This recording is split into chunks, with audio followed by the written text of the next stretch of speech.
pour vous dire, vous l'avez certainement compris, qu'il y a encore un sponsor qui s'ajoute dans cette émission. Eh bien, comme on l'a dit, le savoir-faire qu'on lui mérite. Laissez-moi dire aujourd'hui, bienvenue à Pourra. Comme vous l'avez vu, l'eau dans sa forme la plus pure, désormais, buvez Pourra en toute confiance. Comme vous le remarquez, fidèles téléspectateurs, ça veut dire que tata, maman, bandeko, nous n'allons plus nous tromper. Dans des supermarchés, on a besoin de l'ougama sauter. Non. Cela veut dire que quand tu consommes ça, c'est comme si tu consommais B1 Music. Hein? Le savoir-faire, Zobana, Zoba, Maele, na Maele. Et c'est comme ça aujourd'hui, on dit, quand vous avez l'occasion de faire un tour dans le supermarché, vous avez l'eau Pourra, consommer sans modération, c'est-à-dire tellement raffiné et puis en toute confiance, en toute sécurité. Pas ce genre d'histoire, ah non, mais là, non. Tout ce qu'on avait besoin, c'est d'avoir la qualité. Et aujourd'hui, nous avons Pourra comme qualité et nous disons merci à vous tous déjà. Et on va peut-être faire quelques exercices. Hein. Tous ceux qui auront l'occasion de passer dans le supermarché, au Sombi Maïna, au Sombi Opura, au Kangelibiso Photo, tu nous envoies à travers ces numéros. Tu achètes juste de l'eau, mais au Kangi Photo. Bogo on peut déjà OPM. Ah, tu bois quoi? Non, mais la OPM. Opura, OPM. Ok, pendant Kangi Photo, Tindelinga, na numéro, où ils affichent un écran. Voilà, tu as ça. Tu prends la photo, tu envoies BPM. Je te consomme. Ça fera du bien. Donc, merci à la grande équipe Refriango. Merci à vous pour la confiance. Et surtout, je dirais qu'un des spécial à Brinette. Fidèles téléspectateurs, on se retrouve ce dimanche. Comme je l'ai dit, vous le savez, vous êtes tellement nombreux en train d'attendre cette émission. Héritier Watanabe sera des nôtres dans cette émission d'aujourd'hui. Avec lui, nous parlerons de l'actualité, surtout de ces grands concerts du Zénith de Paris, le 3 juillet, nous l'attendons tous du côté de Paris, mais aujourd'hui, il sera avec nous sur ce plateau pour parler après son séjour de l'Afrique du Sud. On va parler dans cette émission de Bin Adam, Jubin Piana, l'artiste musicien. C'est tout à l'heure à l'atmosphère du Pullman où nous allons vibrer, danser, passer des très beaux moments. Mais il faudra retenir que le 7 et le 9 août, l'artiste musicien est attendu du côté de Kolwezi où il a 2 concerts à livrer. Je crois, nous qui sommes du côté de Kolwezi, nous allons une fois de plus se passer des très beaux moments avec la grande équipe de Wenge BCBG. On va parler dans cette émission, fidèles téléspectateurs, du Quadracoraman, Koffi Olomide, l'artiste musicien après Bruxelles, a séjourné à Brazzaville. Au moment où nous parlons, l'artiste musicien est en plein préparatif de son événement, ces grands concerts que nous attendons tous. Pour ces 70 ans d'âge, nous sommes tous appelés à soutenir non seulement notre culture, mais surtout aussi ceux qui ont eu et qui continuent à bercer notre jeunesse, à apporter un plus dans notre musique. On l'appelle Koffi Olomide et le Quadracoraman, les quartiers latins. Le rendez-vous est fixé pour le 12 juillet au stade Roi-Baudouin. La billetterie est ouverte, je crois. Nous sommes tous appelés à nous procurer nos billets, question de passer des très bons moments avec toute la grande équipe du quartier latin. On l'appelle Ngiamakanda Weranson. Weranson, fidèle téléspectateur, prépare lui aussi ces grands événements qui est prévu les 4 juillet à Bruxelles. Cela veut dire que nous qui sommes du côté de Bruxelles, faudra une fois de plus se motiver. Le 3, nous terminons avec Héritier Watanabe. Et juste après le concert d'Héritier Watanabe, les 4, direction Bruxelles, pour vibrer, danser, passer des très beaux moments avec Wenge Musica, maison mère. Il est attendu du côté de Paris, on l'appelle Inosbi. L'artiste musicien continue à préparer ces grands événements. Ça sera donc sa production à Paris. Et je sais que du côté de Paris, nous n'allons pas nous laisser endormir. Nous sommes tous appelés à faire vibrer notre culture, à maintenant l'étendard très haut une fois de plus avec Inosbi que nous allons devoir suivre en image tout à l'heure. Ne vous en faites pas, fidèles téléspectateurs. Tout au long de cette émission, nous allons revenir avec l'actualité. Mais comme vous le savez, Didier Lacoste et Mouken Tonga venait donc de mettre à notre disposition lui aussi, un très bon titre, un single que nous allons devoir découvrir. Pourquoi ne pas parler ici de Jésus des Nuances, Ferregola, qui est attendu du côté de Londres, où va devoir se produire. Fally Ipupa du Cap La Merveille. Vous avez certainement compris, l'artiste et musicien devrait en principe revenir à Kinshasa hier. Malheureusement, cela a été reporté pour un besoin qui lui a été demandé à Paris après la victoire du PSG. Cette semaine, je crois, nous aurons de plus amples précisions par rapport à son retour. Mais aussi, il faudra confirmer qu'il est attendu du côté de Londres pour un grand spectacle. Tout au long de cette émission, nous allons revenir avec l'actualité, fidèles téléspectateurs. Laissez-moi dire un grand merci à Orange RDC qui continue à croire à nous. Merci à vous. Un grand merci comme ça à la marque de l'excellence. Edni, Eddie et Niki, merci à vous. Grand frère Max, clin d'œil spécial à toi. Et j'aimerais dire ici un grand merci à mes partenaires. Théo Zambrota, de tout le temps, de tous les jours. PK Service, Patrick Abouika et Maman Bijou. Merci à toi, Maman Mokonzi.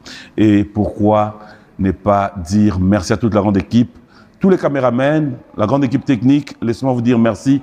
On va démarrer cette émission, fidèles téléspectateurs, une émission que je vais devoir dédier à ma mère. Bonne fête des mères, Maman Rose, je t'aime beaucoup de tout mon cœur. Bonne fête à toutes les mamans. Bonne fête à Dalia Kisangani, l'immobilier à un an. Bonne fête au docteur Binamboma. Bonne fête bref, à toutes les mamans, je vous dis bonne fête. Démarrons cette émission, fidèles téléspectateurs, avec le savoir-faire d'Inos B. On regarde, on se retrouve tout à l'heure.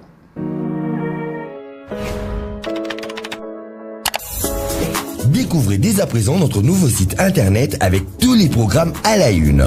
Découvrez des magazines et des rendez-vous de votre chaîne, que vous soyez en voiture, au travail, depuis votre smartphone, votre tablette ou encore un ordinateur. N'attendez plus. Directement à la répétition, on travaille tous les jours, donc banda lundi jusqu'à dimanche. Mais comment vous faites enchaîner concert pendant que il faut préparer Venemozana? Oui, mais pour que flow la continue et moto la production la mais pour le mois de juin on n'a pas de production, on est vraiment freeze, tout vendu, on va pas bouger. Logiquement on devait aller à Lubumbashi, je pense, pour un truc vite fait, mais on est vraiment là, Toko Takumaki. Si on ira à Paris. Héritier Watanabe, bienvenue dans cette émission. C'est la première fois sur ce plateau? Oui. Comment tu trouves? Très joli, très propre. Merci. Bah, c'est à ton image. Tu as l'image à son excellence. C'est que normal. Ça me fait plaisir. Et voilà, on a aussi désormais l'Opura. Très voilà. Propre, très... C'est très raffiné. Hein. Bon, je vais quand même... Je peux prendre aussi. Hein. Avec plaisir. Ça, c'est mon oré. Voilà. Quelle fraîcheur. Que ça... Donc voilà, vous avez désormais cette eau. Pour l'eau dans sa forme la plus pure. C'est comme ça qu'on l'appelle. Buvez en toute confiance. Donc dans sa forme la plus pire. Voilà. C'est très bon. Allez, bienvenue, comme je l'ai dit, moi c'est un plaisir, c'est un honneur de t'avoir sur ce plateau. Les lieux de la fête des mères, peut-être avant de commencer, un mot. Donc, maman, tout appelle ça vie. Donc, j'ai un peu que souhaité bango, bonne fête, zala bien, fêter bien, biso to linga bango. Tozana bateau to koki ko linga koleka ba mama te. Biso to bana ba maman et surtout netinga bo mono maman nda kolisa. Donc n'a plus attaché à ma maman qu'à d'autres personnes, peut-être par rapport à mon père, par rapport à toute ma famille. Je suis plus attaché à ma maman. On a eu une période où on a vendu Karangana et Napali. On a vendu Bambo, Mabo, on a vendu Bouzi. On a vendu Ngana et Napali. Donc, on a Équateur sous Ngana et Kaka.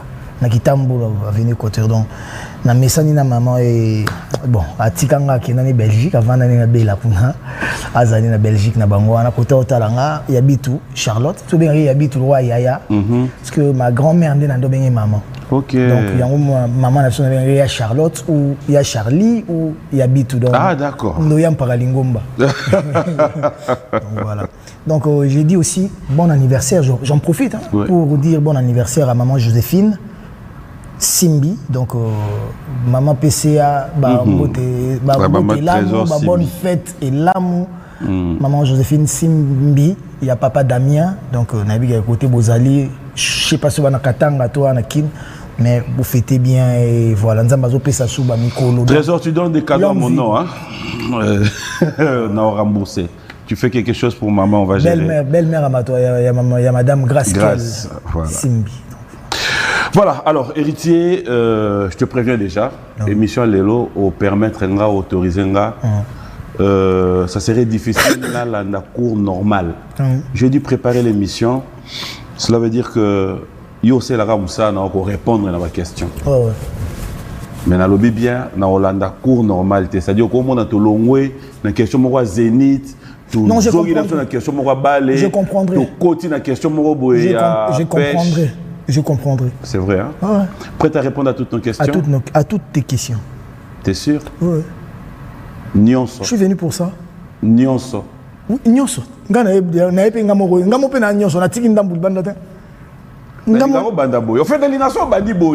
me donne le courage. Héritier. Wata. Oui, Robert à Zénith. Donc, non, je suis cause avant. Pour des questions, pour répondre, on réfléchir, on risque pour tout. Oui, réfléchir, oui, mais je vais réfléchir avec ma tête. Au c'est un clip pour répondre. Ah, comme il y a menace, il y a agression, il y a boé. Baba bois, baba pagabaza, baba secourir. Non, c'est un plaisir.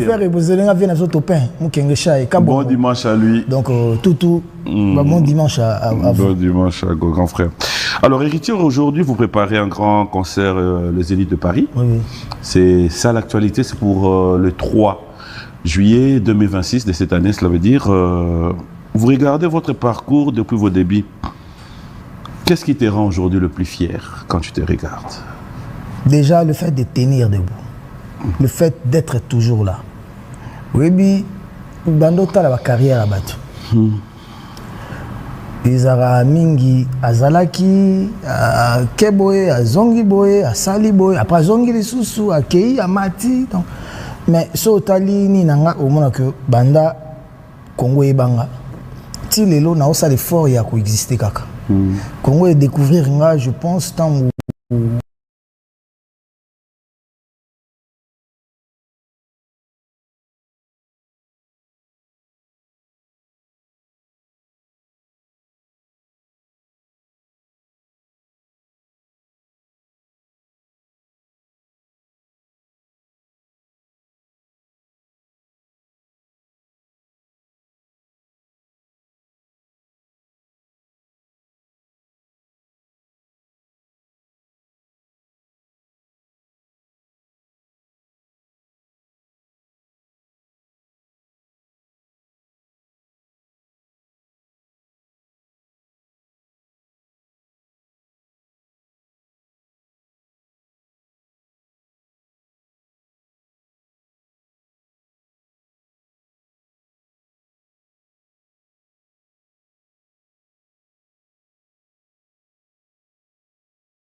petit héritier. Petit héritier, je pense que je dois bien un petit héritier par rapport à mon âge. J'étais très jeune, j'ai maman 16 ans, 17 ans. Et tout Nazaki na bango, Nazaki confirma déjà, plus âgé que moi. Et voilà. Il fallait qu'il n'a marqué. S'imposer. Et je crois que Nassala qui des petits héritiers, Wata, Tilelo, il y a papa héritier ou papa H. Donc, vous comprendre que Nzela n'a pas bien. Et les lots n'a pas fier non kanayango. Mais n'a coûté n'a pas problème belé, n'a raté la prison, bobi la turbulence, babitumba, héritier sida, héritier. Ça c'est une question que j'allais poser aussi. Donc moni makambu ya ndenge nyonso oyo, et ça là que si t'es pas préparé, okoki ko suka pe na nzela o lemba pe o tala na ke carrière pe kenda ndimwaka. Mais j'ai tenu bon. Si nabasuka désolé goya et beti et tomolinga susukutu ba beka ke Joe est vidé na nzembo désolé il avait sous image nanga. Et aujourd'hui quand je suis dans des salons, quand on me reçoit par des gens, les gens toujours ils ont tendance à me dire que l'héritier que nous on a connu par les rumeurs, par les passés, par les rumeurs, par les on-dit, c'est pas l'héritier que nous vivons quand on est avec toi. On voit une autre personne. Bon, seul le Bodé, il n'y a que le Bodé qui ne change pas. Mais si on a un anglais qui grandit, ça s'agit. Et plus on découvre des choses, plus les conséquences corrigent mieux que le conseil. Et aujourd'hui, je me vois une autre personne. Primo, parce que j'ai des enfants qui m'appellent papa, qui ont grandi. Et Ritana Autojoabak, bon, on a Autojoabak, année passée, cette année, année passée, à Naïniv, qui était à Bandikou, tout ça, la nuit, Mamba Souki, Kaka, Mamba Salon, tout passé. Donc, vous comprenez que Bana Bakoli. Et Yango Moni, que je me vois Jomo Boy à télémer la vie et Koka ko ningisete. Donc, ngata on a mis dans Rose, on a mis Konda. Mais na katinanga na jomo ala a très à Kemba à très mûr on va green tato lia ligne ya des gars voilà. Héritier, beaucoup de jeunes artistes congolais, surtout les jeunes qui évoluent, voient en vous un modèle de persévérance. Tu as dû répondre un tout petit peu, mais je reviens sur cette question avec plus de détails parce que je me dis quels ont été les moments les plus difficiles de la carrière musicale non? C'était le début. Oui, bien la maison mère bon tant lui on va jeune, tous on va jeune. Oui bien ba wenge nenge zalaka, ba formande ba betandule. Biso toi bateau tout ça là que te décomplexa bateau que moi na moi mouké parmi les grands à occuper que ça la succès. Ton ba mon héritier régner parmi ba entre ba Judété, ba Babindombe, ba Jackie, ba Babindombe, ba Papi Kakol, ba Flamme Kapaya, ba limbo dans la main de l'or mokili wana nyonso wana donc on attend qu'il en était Serge Mabiala Gianni Cecele on voit ma Didier Lacoste donc on a dit oh qu'est-ce qu'on est ezalaki net impossibilité à muta kota ezalaki au format maison mère wana ya yoka kolela bana sur babiba je chanter ya koemba ba o place ni oemba ni mais ngana parmi na parmi parce que c'est moi c'est seulement moi et moi seulement. Ndena na pa ndeka ba na yoka kolela bana na bangwana na pandi yango na créer place. Na kota na jupe kiti na chepena na ndiko tala na bana miso. Total anipe na vandisi makam. Donc vous comprenez que ba jeune et belé ba mona si héritier a pu faire ça, nous aussi on peut le faire. Donc na anglais wana. Mais na kembi trop na ndolo. Yango moni ba musicien belé ba ça va succès. Mais ils ont un succès éphémère. Ils ont la temporaire. Pourquoi? Aïe, aïe, Mbinzembo. Les comment? Oui, Mbinzembo. Quand tu as tapé un orchestre, au Kogi, au Mitchell, à peine à YouTube, au Lugi, au Tumo Fouti, à Saïlo, à Challenge, à Mbinzembo, et Bétipé. Période où on a eu un ça, la bon ça. Premièrement, Snap est zaté, Instagram est zaté, Bablo Rotouana est zaté, TikTok est zaté. Deuxièmement, la chaîne est zané, belleté.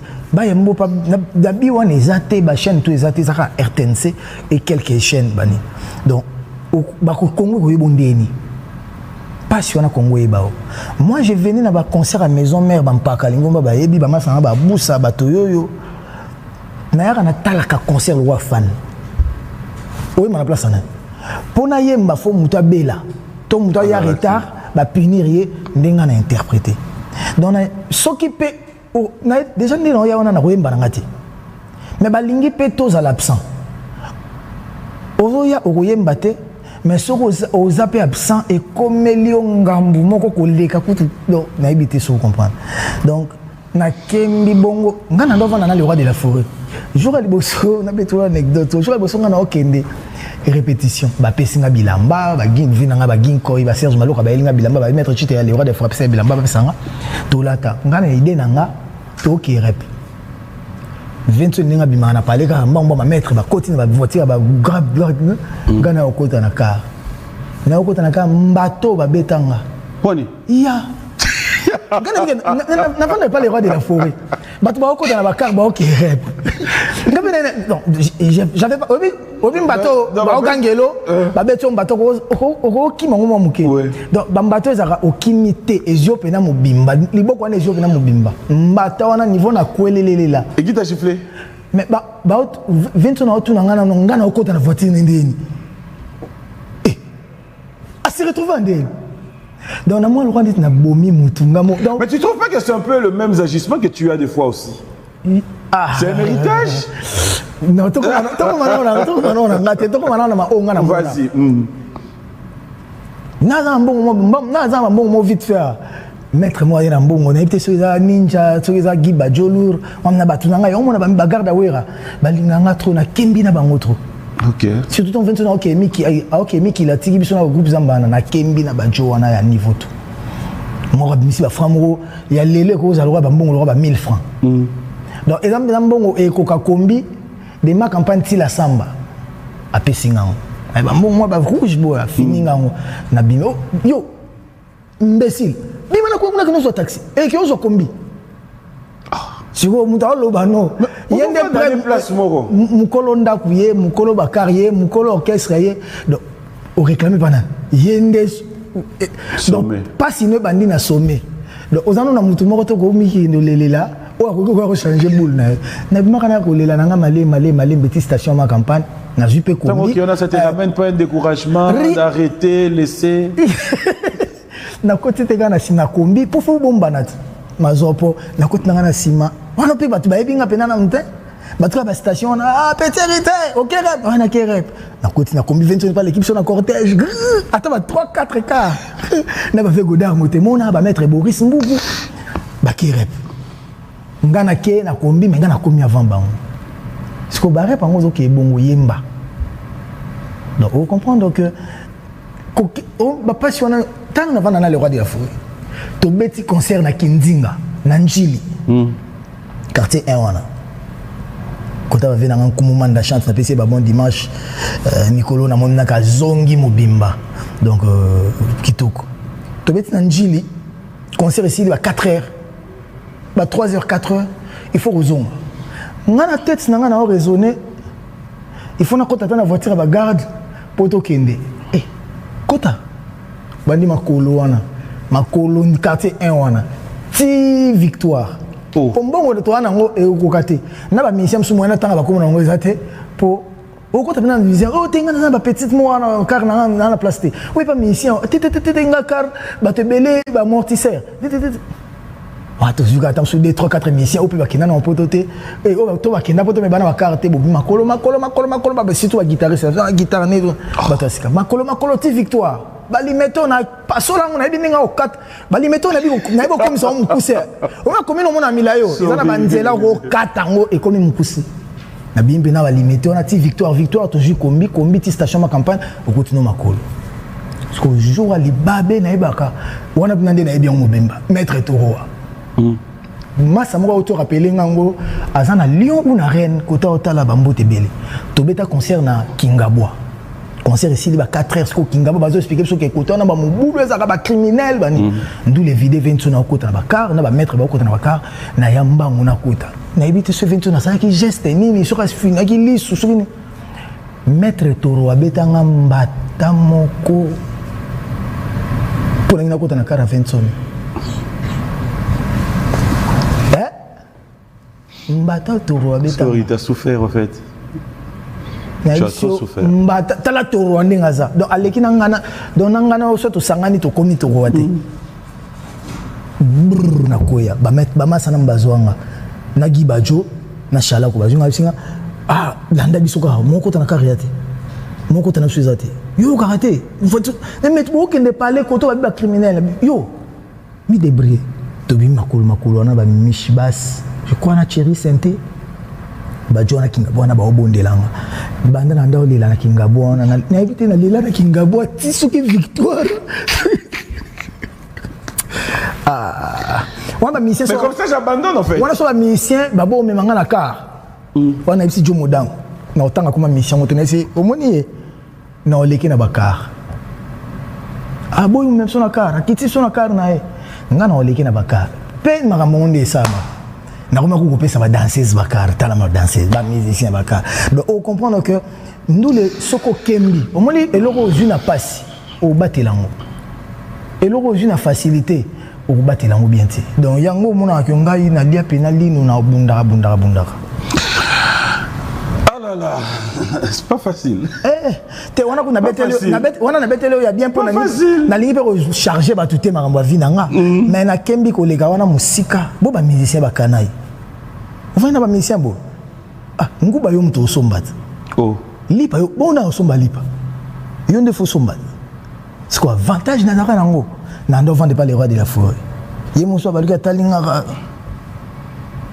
je m'ai sangam na butu na ba adama benga tikto dame kilebu adame ba kilebu ne wana tikelinga dama na je ba kilebu ba dama zamboka na bino adame ba kilebu ba mikungu wana ba ni tutu a expliquer singa yo ko le la raté yo discuter na nani wana leli ezambala suka jour bo discuter na susu o leli susu na tinda ba mettre ba betus c'était une façon de former. Est-ce qu'on tape na nota vous nga ba okembisa nga ba onyokola nga bo yaso bana lela te nga sona no molo wana o moy kolela eza wana ti soulagement donc na sala kana mto kote la nga te nana isi musute na lela kaka mais tone ko tala bango sikona mona oh nando lukana ba insuffisance na bango nando tala batongo na oyimba na bango mais oh yena point o nga lekit yena point o mais il y a un compliqué na point haute il y a un compliqué il y en a là bon français tu cœur fidèle yo pour un français faut pas peso nga fona misalela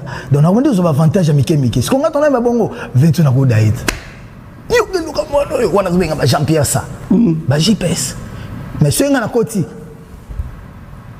faut chanter ce nga na bimi ka na ba couloir mais il faut na kukumisanga na yo comprendre ga te nazo vanda wasiko na vanda type maître supérieur type lelo donc yango monaka bato belé ba monaka ermo bato be ba bananga héritier olingi ko s'accrocher dans le roi de la forêt trop non j'ai pas besoin de m'accrocher au roi de la forêt moi j'ai mon propre groupe j'ai une carrière je pouvais m'accrocher au roi de la forêt ou à maison mère si ça marchait pas chez moi mais moi ça marche na obuti ko ba Cape Town kuna webi mne mambo esala partout où je pars ba kisangani ba doba c'est des succès en succès mais maintenant on a le ko moko na talara et le revu à pesanga na ko pesango te nga lelo ata na sombeli wera lupango ata na pese ba jeep ata na pese mbongo ezaka ka insignifiant ezaka insuffisant par rapport à eloko ya pesanga donc azo eloko moko bo nzamba tshaki na kati nanga le roi diamant moko brut a tailler yango a polir yango a pese yango forme oh le leza d'où na nyonso na ngakozongi seleka ba eloge wana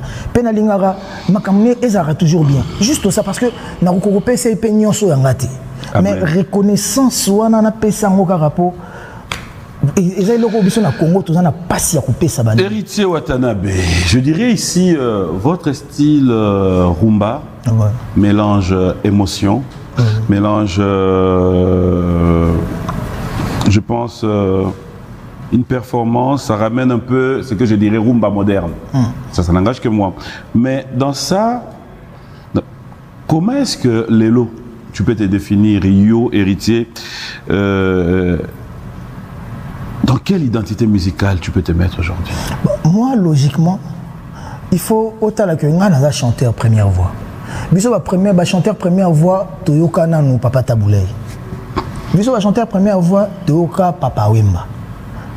Nga bakisa bata vena soit des baba Bah chanteur première voix ngando linga pe vient nga chokulinda trop. Na okipa lempe la trop na manda chante.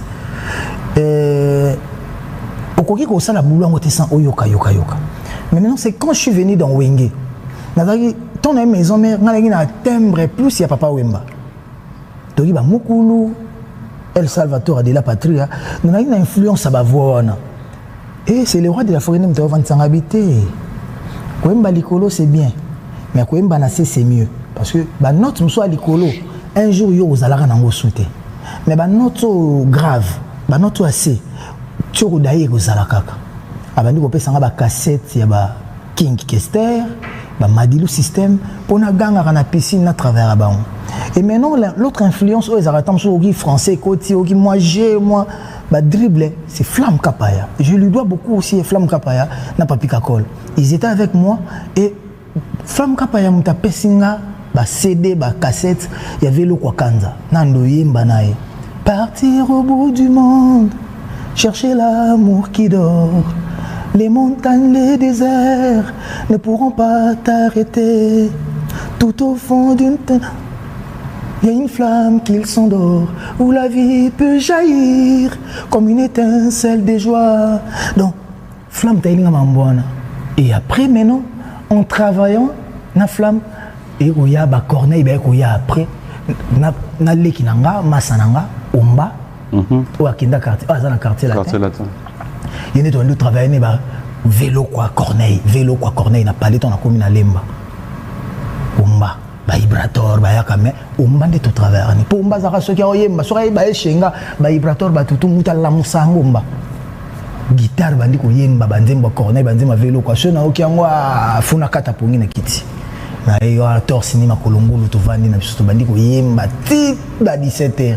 Ça me manque lelo bango so ba comme ba leader ngamto na ko ni mo to yemba subongo trop ezate. Mais surtout kutani to yemba biloko na surtout na biloko ba biloko belé surtout bon poto et ba mission que ça la marathon ngamto na ko. Jour ekutana ke to za côté moko bo oza na caméra to yembi na bango okolela. Na la iso na bango na parler ko yemba en perpétuité. Et voilà. On a dit ici en route vers le Zénith de Paris. Zénith de Paris. Héritier, en général, artistes musiciens sont presque africains. Zénith de Paris, jouer dans cette salle, c'est très mythique. Plus que mythique en fait.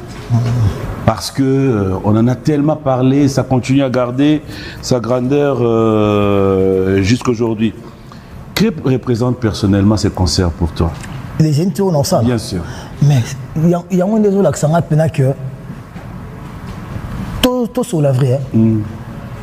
Oui, ils ont la journée où on va dans le bit maquet.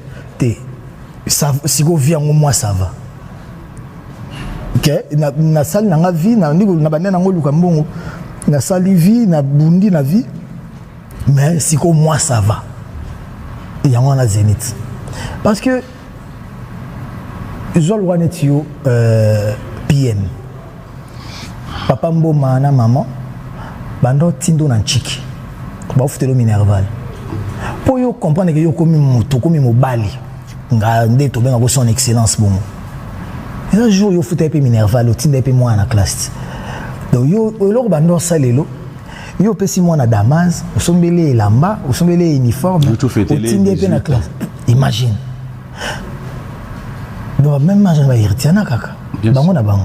Donc au fouté les minerval, jour où fouté les moi na minerval mon ngi et donc on avait na go fouté pe minerval ko o bando fouté là. Non, pas c'est bas. Donc vie à moi. Donc si ko nga c'est ça les Zénith. OK. Donc Salmo Boy le roi de la forêt mimakanga pour la première fois à présenter kanga et na salle wana nga pe na ko mema batu na ko présenter bango na même salle. Donc ça veut dire que pour moi j'ai un sentiment de réussite. Donc na moi a na réussir na vie. Et l'équipe là, l'équipe m'a belé. Parlez-nous de cet événement. À quoi nous devons nous attendre ces jours-là? Cela veut dire que le public, qu'est-ce qu'on vient découvrir? On doit s'attendre à une autre direction musicale, on doit s'attendre... Non, je pourrais pas imposer une autre direction musicale. Pourquoi? Parce que les chansons que nga na zanango, mon répertoire, est bien. Mais c'est la manière dont on sale l'ango. Bateau bakoya na concert on a PMT au Vanda Wamna qui a été Tito Bengaki Messieurs les chanteurs Aza Penda Messieurs les chanteurs niveau toujours préparé chant niveau toujours préparé danse et puis surtout qui critiquer ba générique c'est une baraté bani on belé banda to banda na mama générique yango badwazonga normal quand bavanda na ba batikela biso yango magoda tourbillon yamba mama souffezoya pardon yamba mama yamba bébé non moi yango te baba pada tourbillon de yamoto mais Malik Azate fala tourbillon c'est bon déjà tourbillon ti ba bidjané ba ivoirien ba jango déjà comme ya bango Serge Benoît botol biso déjà tourbillon ça sur biso te allez siko roya na yamba tozo na yamba bébé yamba photo yamba mama ça veut dire papi mama yamba mama yamba fala ki Malik ayawa azali mais c'est que Malik Sainte ce qui Michael Jackson azaki touro azaki vivant banga bandela we are the world yimtanga betan Malik Sainte oh tina ba église non to moni mutako kaneta ba ketina ba mpeva longo tina ba bima tina ba catholique ba to betaka ba harmonica ba betaka mais c'est quoi le secret au fait azamabe azo mélanger harmonica accordéon fanfare flûte biloko to na sangisi yango vanda zo tala bango. Héritier, au créé autour d'Ayo, ça il faut reconnaître, hein, félicitations d'ailleurs pour ça, un groupe solide, équipe Moko, Olelo, Toloba, équipe de base. Bango ba mi benga ba certifié na soa na bango certifié à wapi. C'est quoi quelle vision d'Ayo pour l'avenir na bango? Et ba musiciens wana surtout les instrumentistes hein. Ouais. Baza pena na boulot. Na finga na bango tous les jours na soa na bango tous les jours pour sortir kaka finga na bango tous les jours. C'est ce que tu veux dire en fait. Parce que quand tu dis to finga na c'est comme toi et moi na lobi na oboye lobi boye. Kasi côté to miko samarat. Té mais côté to miko samarat yango na tika na on va finga na samte. Non. Yo finga mudia finga na samte ma finga nit. Dieu voit tout, Dieu entend tout. Et pas Angelo, bah Jean Péka Kofinga. Attends le billet à Yobo était. À la vie à Samtema. On a compté pas ça ils sont. Donc tout ça ils m'assument ils sont balés. Tout finga net. Dans l'angle donc c'est une manière de parler. Et donc ça veut dire que tout bon manakana bango danger. Pour pas bimisaka les meilleurs de parce que na bi ke bango bazana talent wana. Et mingi basala rakutunga pe na ko sala ngoti. Donc pas plus tard qu'hier les aki ba guerre na ba Respire ba Sedambongo ba Mishka ba Makula ba ngana lingara bongo. Choc des idées jaillit la lumière. Donc na kola na marambwana. Surtout ngi na cheo tito tonga mokili. Yango mo biloko na twezoya. Donc ces groupes là d'abord j'ai voulu que et ça groupe moi batmo so ba Telemi ou un beau garçon. Et ça orchestre va couler moi orchestre ba le kabo o banga bango surtout avec na mwana okozo pe mwana otie na sima amona bango te o bangi tena ba orchestre pe ta bongo utala bango te oh c'est ba orchestre bongo na ba fanatique na bango baka bongo ba sauvage sikoyo ngana linga pe na orchestre zala Bonbon de Madrid ce que je respire à Telemi Petit Nogo t'a parlé à Lemba, Cédric Mbongo à Telemi, Mich Kangando vice-président Telemi pour gérer des chefs d'orchestre. Ok. Vous comprenez que j'irai à Telemi, Ntélé l'arnaqué, Ntélé l'arnaqué là-bas, Telemi. On a que beau garçon. Nandou les Arabes n'ont bimité mais pas yemba déjà. Na côté na Cape Town, Cédric Azoé mana Mishka.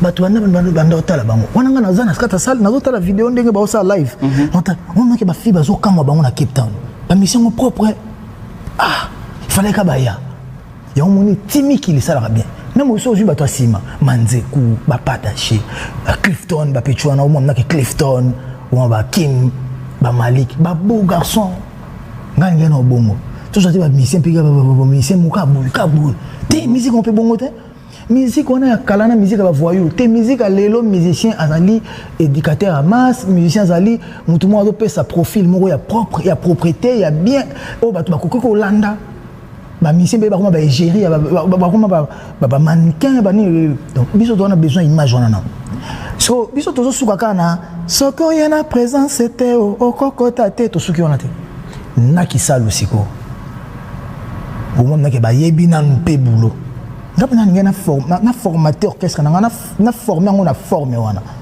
donc na formé na fond ils sont solides yango moni lelo na banzembo ezobeta na ba tourbillon. Obi que un artiste msoko qui peut boîte, bando côté boîte, tu peux bimi, ba beti nzembonete.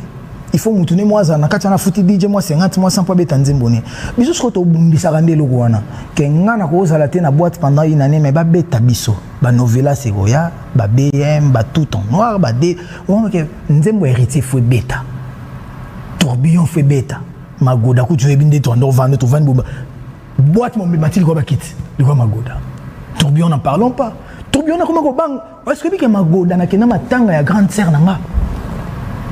Bazo beta banzembo nzanga beta banzembo muta sente abetika tan bana ba ser nanga ba kimanga bakenda ko matana po ba matana ba kiti bakenda ba yebi na Magoda matanga adi wa yo mona concert do ozo baby ça ozo bon na diga maman sincère yo na lobby inspecteur Didi kelo ozo baby ça ozo bongisa na concert na yo nièce ba ko bina Magoda dega oh na ile ba oso tourbillon.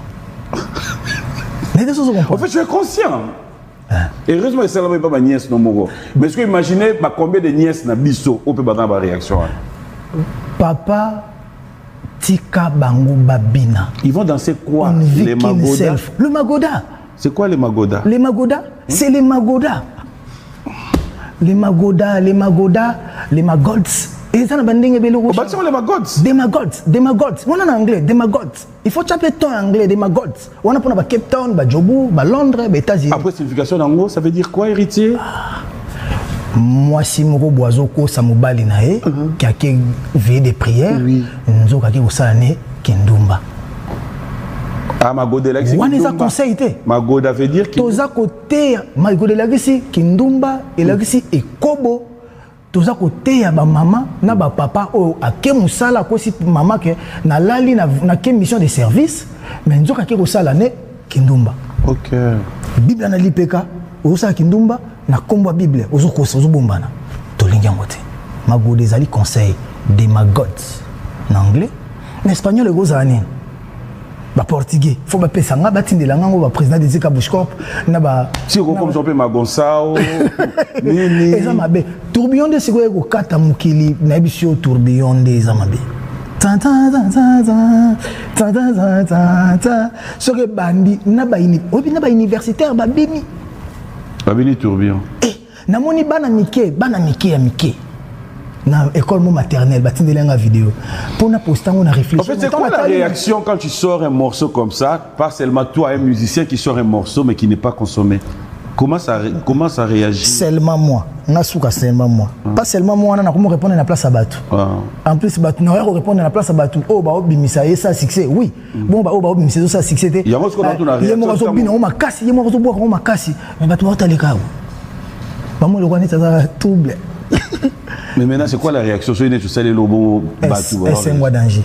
Mais est-ce qu'on va réagir? So Betty va réagir. Il sait le succès, ça fait rien. Comment ça réagit intérieurement? 1500 émissions. Kanda makasi. Okolinga ngongi alekate nzinja alekato lobi mabe. Okolinga muta lekata lobate ufingi. La haine. Ce qui est le cas simbité. Et botara keto. Ndeba Kongo baba keto. OK. Timambi. Wana na bandundu. Donc mutakomi ntima mbi. Mutime yimbi. Mutime suki. Oya kayen. Yongo miko na banga ba bambanga nzeto kayen bambaka belle. Kwani? Na kasi soki bato wasa makambo zo simbate. Timambit. Batambo na ilo mo wana loa pioche. Soit beti au foku fambala mort. Par contre na bulu fa bomat. Mutema beti ndaka mutuka na usama mabe. Soko zo beta blo simbate. Mais bien sûr, ce tourbillon va bien la banque. Tout ça. On l'appelle Héritier Watanabe, fidèle téléspectateur. L'avantage avec lui, c'est qu'on aura toutes les réponses à toutes les questions possibles. Mais du moins, je pense que tu as fini à battre. Non, c'est bon. Écoute, j'aimerais qu'on parle aussi aujourd'hui de la musique congolaise, qui continue d'influencer toute l'Afrique. Aujourd'hui, nous devons vraiment être fiers de nous. Et nous sommes fiers de vous, les artistes et musiciens. Mais quelque part, on s'est dit, plusieurs artistes parlent aussi. Il y a des difficultés, manque d'industrie, les lots. Dans le Nabiso, et qui peut selon yo, ramener quelques défis dont tu penses, ça veut dire que le manque d'industrie, mais cette musique qui aujourd'hui fait parler de notre pays, qui aujourd'hui nous vend aussi le pays à l'extérieur. Pardon, sorry. Je disais, Lelo musique na biso. Biso nyonso toza conscient ya oyo besoin porter les biso, comment vous vendez, comment vous êtes comme libanda. Mais selon yo, quels sont les principaux défis Lelo par manque d'industrie par exemple? Oyo tokoki kolobaka, il faut ça pour que le loto premièrement, le plus grand problème est dans nos structures culturelles, associations, on a soutenu la art, la culture. Il y a un débat au faut abonner ça. La politique culturelle, la politique musicale, il y a un mot canabiso, ils ont pensé bien. Là on doit se le dire. Il y a un mot dans ma réunion sur Otala, Maman Denise, Maman Denise. Mtaleli a président Fachi, mtaleli président Fachi. Mikolo kutu bat baole la suba ngote. Mikolo batutu baole la pakebo. Doudou Fwamba, wa pakebo, Libotai, Likunde, les fils de Dieu. Entre lui et le président Fachi, il n'y a pas de trait d'union. Doudou Fwamba pakebo. Alors, dans ce président régional, on a 8h, il y a régional, on a 8h10. Télépathie. Sans que tu vas le banaye. Donc, le président Lingui a ça déjà avant. Ok. Donc, net. Parce que nous, les faut salamer là. Les artistes font plus d'efforts. Or, la République accompagne aussi les artistes. Bon, vous avez vu comment l'État congolais a accompagné les léopards Tito qui est mondial. Léopard et même sur Coupe du Monde, gagner un match. Mais il y a une politique qui est accompagnée, motivé comme un résultat. C'est maintenant ce qui manque dans l'artiste. Fait qu'on a un peu d'artistes belé pour nous les a pas si. Il faut aider financièrement. Vous n'avez pas de soutien au niveau local. Exact. Il y a un passe. Mais maintenant, les artistes, depuis la nuit des temps, les artistes congolais, ils tombent le drapeau à Mboko. Les droits d'auteur non plus. Les artistes congolais tombent le drapeau à Mboko. Les gars, tout. Même temps, on a des coupes du monde, même temps, on a des cannes, ceux qui ont gagné la coupe. Les artistes congolais, ils ont Congo, na Côte d'Ivoire, na Togo, na Bénin, na Afrique du Sud, na Zambie. Donc, les artistes congolais sont toujours présents pour vendre le Congo. Mais c'est le Congo maintenant qui ne vend pas bien les artistes congolais. Donc, peut-être il y a un. Et si tu as l'occasion aujourd'hui, il y a qu'à réformer quelques réalités dans l'aspect industrie musicale en RDC. S'il faut prendre seulement 3 priorités, selon yo, qu'est-ce que tu vas ils n'ont pas si mal.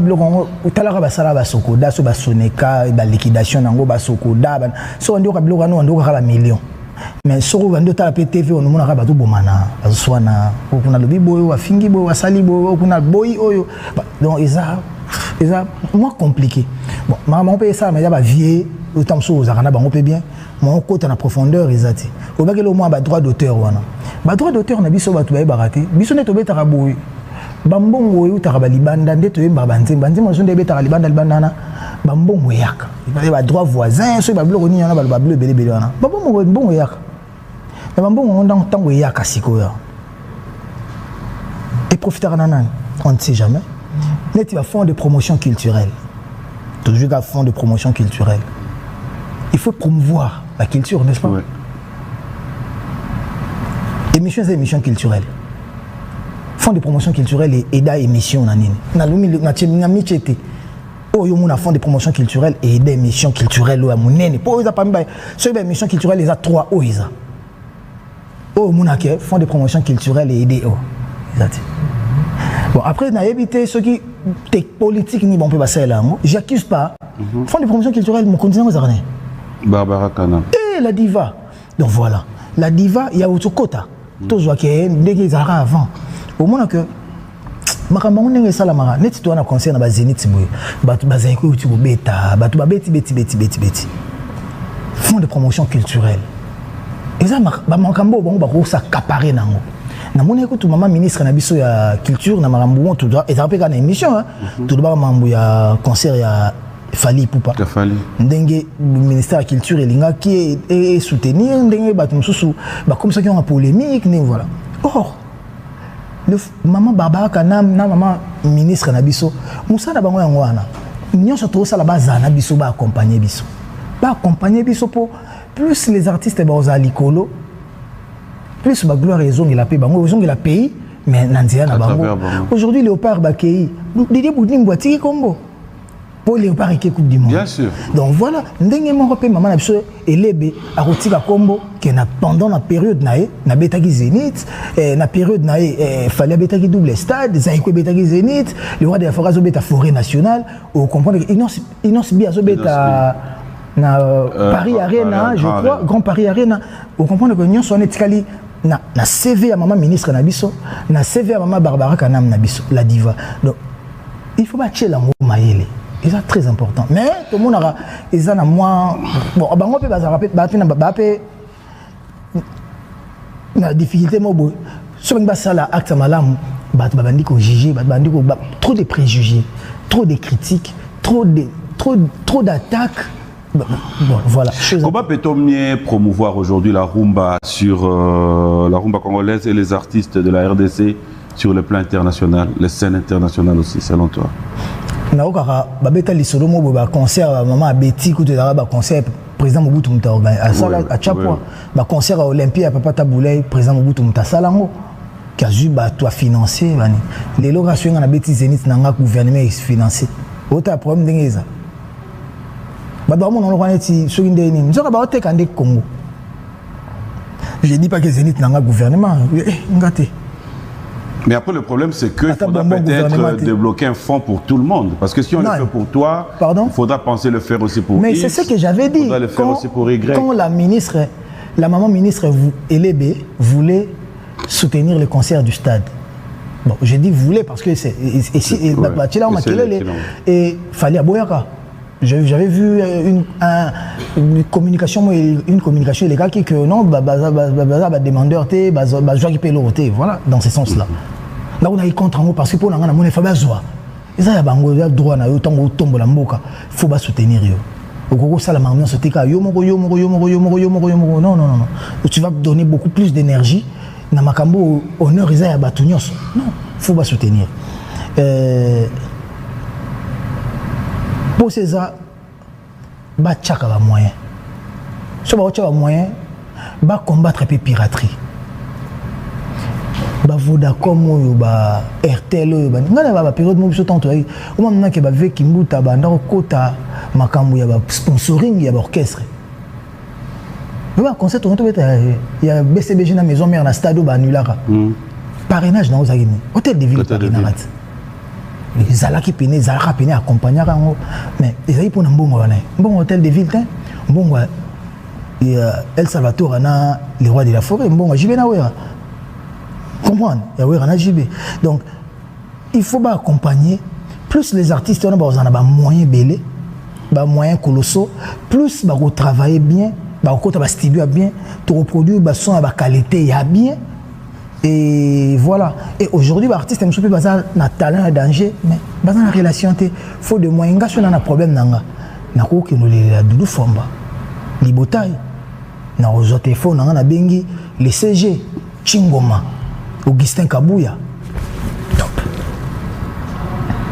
Muto alimbarabatu. Oh là, la bengi André ou Amesso.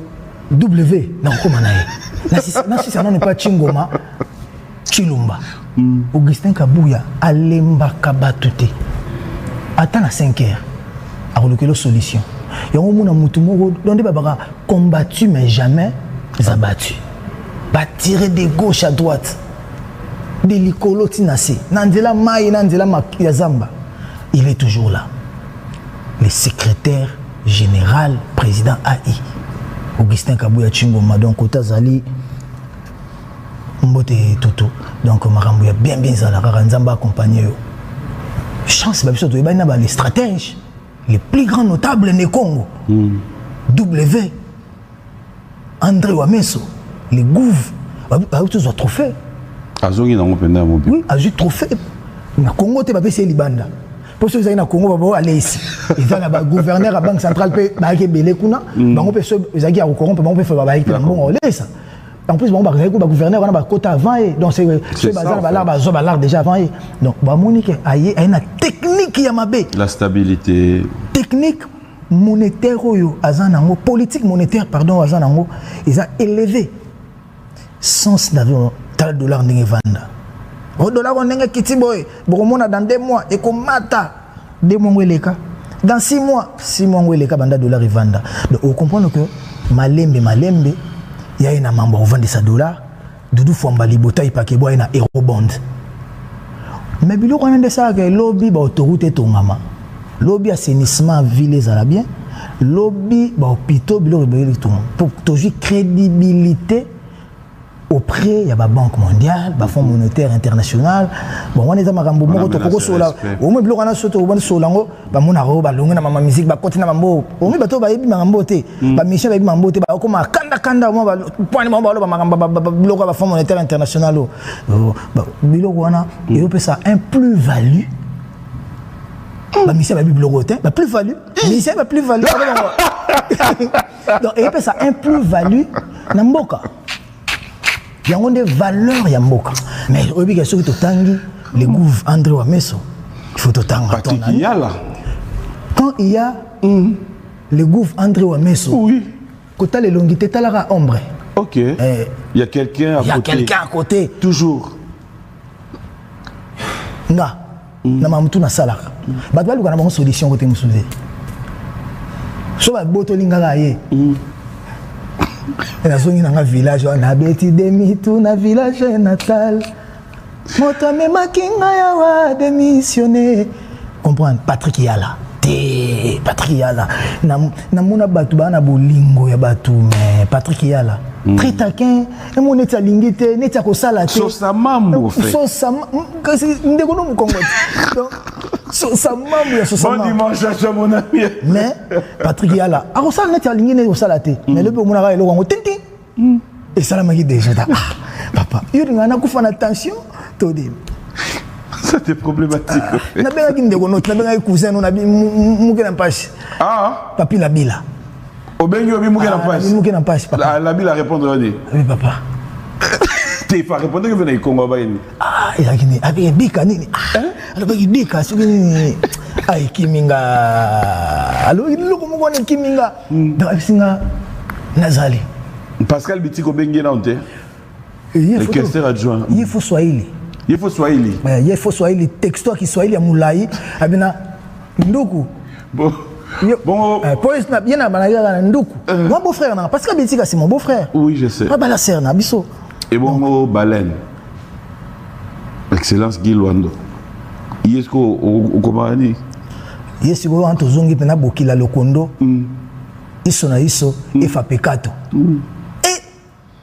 Azana asimbise nga jukada eloko mo chaque mois berluti. Au moment lo muke ndoke fi na kambongo. Bato. Bon de la République. Bato yo makambo. Mais Boni c'est va. To comme na Boni. Mais tout ça na Mineta. Tout ça na Mineta. Mineta, OK. Mobile ya bato Mama Deborah Luando. Mama Deborah. Biso to linga bongo. Bosoli na papa. Ongo keka ota mama bomba na kota sima frigo, kota cuisine. Yaka. Donc papa pesi, maman pesi. Guy Luando pesi, maman Deborah pesi. Ozoli le roi double Vandam. Régime. Papa zo pesa, maman zo pesa. La queen Adal. La queen a yaki déjà. Lina Mouvaro. Lina Mouvaro. Yena lobagu nazarana na mutu musute na tika la kana yet. Idée il y a dédicace de Wane Otagiweb. La générique. Plus importante qu'un carré minier. Parce que Natala bato so bana carré minier. Et bato na ba chinois ko exploiter ngote. Tina na ngoni. Azota la carré minier na cuivre na se cobalt na se germanium na se. Azo sa la ngote. Azana ba ngente. Mais siko la queen kozalaka na ye solution makambo. Olobaki makambo ya mon frère. Ye c'est mon frère et ami, mon sang, mon bras, ma jambe, ma tête, mon dos. Bonika longe. Obi, neno tutanga batu nanga boye. Obomisanga pamba ba ko ibanga batu. Mais kanga boni na kisi wake mujomo ake panganga ba pesi komba boni akanga eka kapoto atikanga akomanaye. Pourquoi? Mais si vous en avez boni, on souffle vous en avez boni déjà. Vous en avez Fabrice Bakalouf Aigle, vous en avez Paul Sankara, vous en avez Yvan l'expert, vous en avez James Kachingo.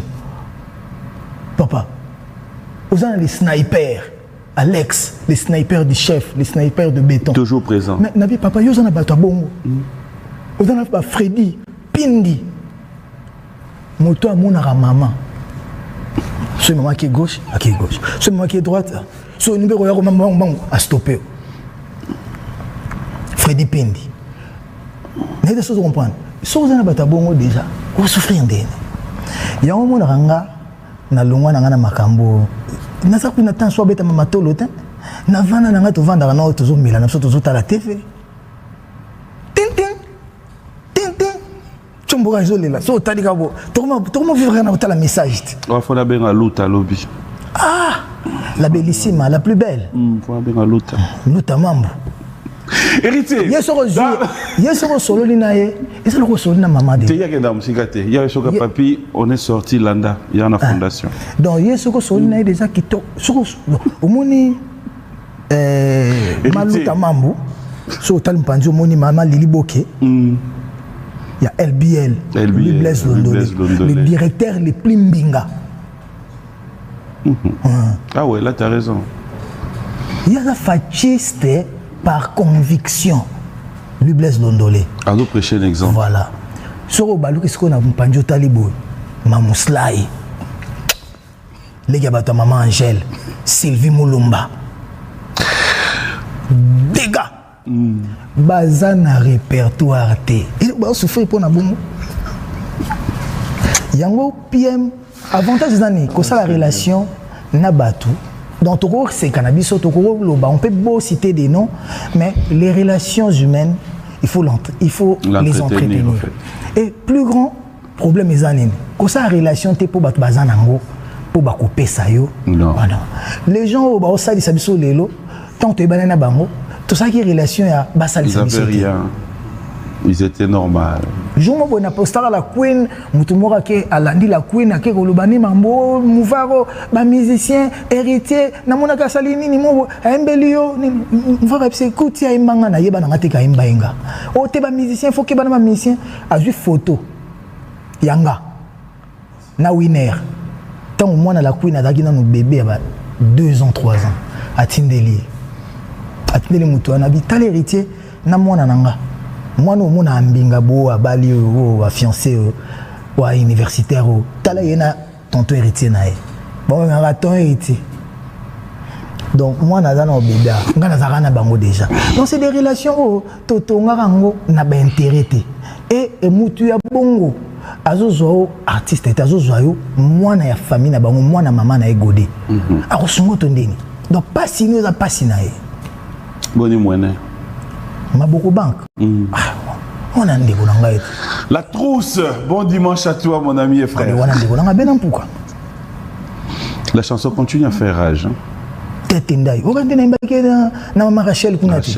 Mais quand on a un budget, on a un budget. Na budget, na budget. Mais c'est quoi tu écoutes na il y a ceux qui t'en a bourgé, puis ceux qui t'en a roissy. Tout qui te repart au Morotin. Moi tout le monde en attend le couloir des attentes. Ah, il y a un des problèmes. C'est ça la différence. Oui, tout qui te repart au Morotin. On va s'attarder là, fidèles téléspectateurs, c'était juste une parenthèse, on va quand même souffler la musique. Mais avant tout qu'il y ait la musique. Oui. Moi na bato Nzambe. Gouverneur Nzamba Pona. Nzambe maintenant tali.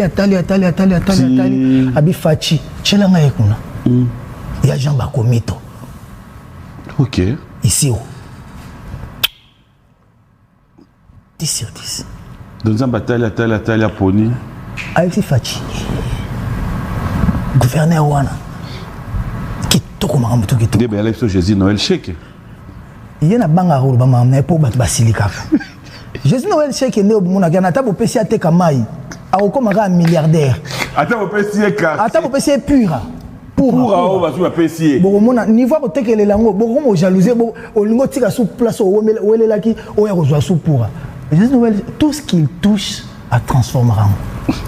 Il y a un moment même gouverneur naso Daniel Bumba alinga qui trop. Bah Jésus Noël chez que baza bateau baza mi tout et au sala. Il y a la tête qui donc fonctionne. On a baza na ba fiston lukwebo. On a ba génie.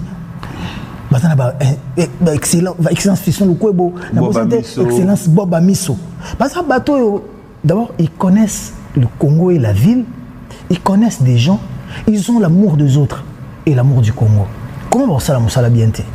Et aussi le financement est belé comme ils rebondent payé et kendeka kitoko. Donc on a ba oyangai dans Jesus. Depuis que dans total pour na Zénith té. Et monsieur de Bosanaki fils Gouv. On va Yeli. Ah, il n'a pas ngi. Yeli. On n'a pas ngi plus mpangi. Bah biso. Soko tamu na bangiringi kuna ba kasavu bangiringi. Koloba comment n'est pas en pambate. Pourquoi? Bago na ba maman bago lando na machette. Pourquoi? Yiba tanga comment n'est pas en pambate. Kuna za pena solution. Y élection possibilité. Ba tout débat kenda na seni ba ki ko tikele kombo. Ba yiba carte d'électeur. Ce que élection ba on va ko déposer carte d'électeur na ba bi oto apostiller. Ba foutara combien ba fouter. Allez, fidèles téléspectateurs, on l'appelle Héritier Watanabe. Nous allons rentrer du côté de la régie. On va quand même prendre une pause pour le plaisir de champagne. Jules Makumbi, Mamine Dodindoudi. Et condé spécial à Grace Cessep, Fabrice Kouda, Paulin Bokemposila. Ça, c'est Junior Koulele. Alors, on va. Découvrez dès à présent notre nouveau site internet avec tous les programmes à la une. Découvrez des magazines et des rendez-vous de votre chaîne, que vous soyez en voiture, au travail, depuis votre smartphone, votre tablette ou encore un ordinateur. N'attendez plus. Rendez-vous sur votre site www.b1tv.cd. L'excellence dans la simplicité.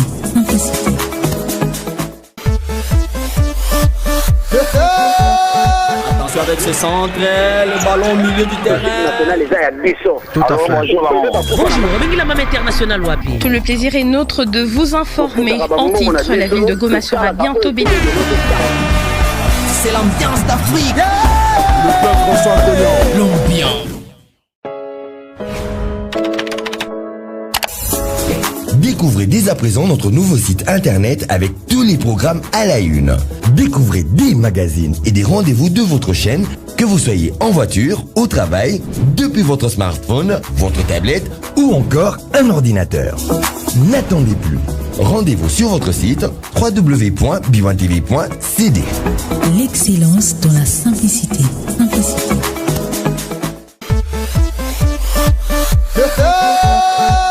Avec ses centres, le ballon au milieu du terrain. Tout à fait.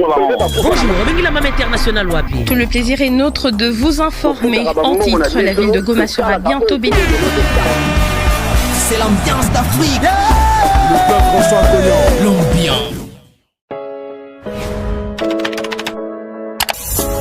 Découvrez dès à présent notre nouveau site internet avec tous les programmes à la une. Découvrez des magazines et des rendez-vous de votre chaîne, que vous soyez en voiture, au travail, depuis votre smartphone, votre tablette ou encore un ordinateur. N'attendez plus. Rendez-vous sur votre site www.b1tv.cd.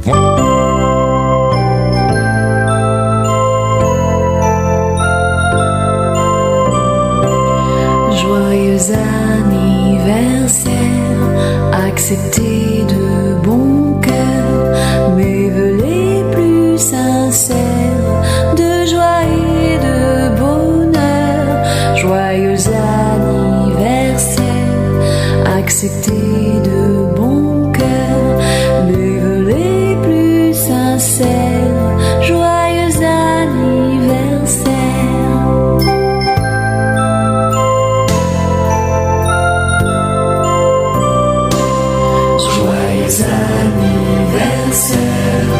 Accepté de bon cœur nos les plus sincères de joie et de bonheur. Joyeux anniversaire, accepté de bon cœur nos les plus sincères. Joyeux anniversaire.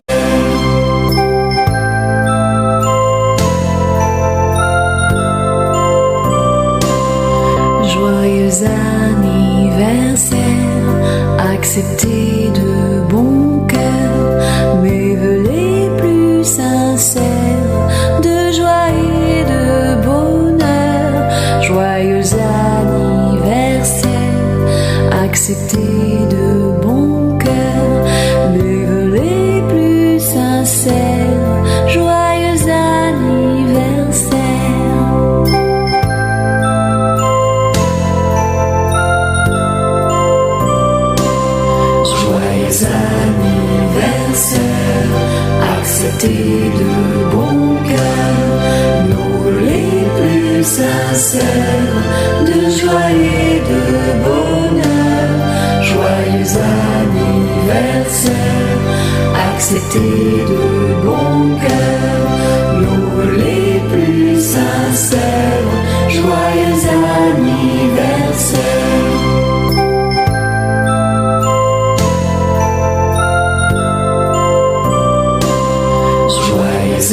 Anniversaire, accepter de bon cœur nos les plus sincères de joie et de bonheur. Joyeux anniversaire, accepter de bon cœur nos les plus sincères. Joyeux anniversaire.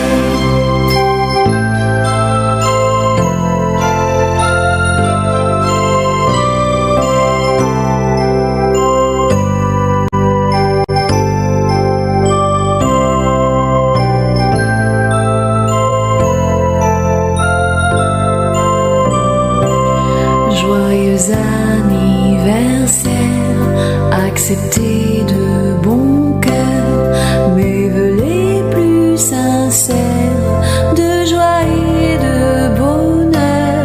Joyeux anniversaire, accepter de bon cœur mes vœux les plus sincères. Joyeux anniversaire.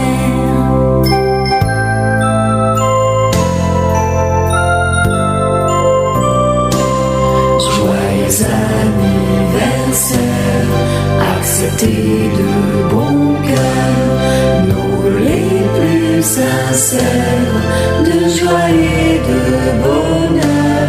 Joyeux anniversaire, accepter de bon cœur nos les plus.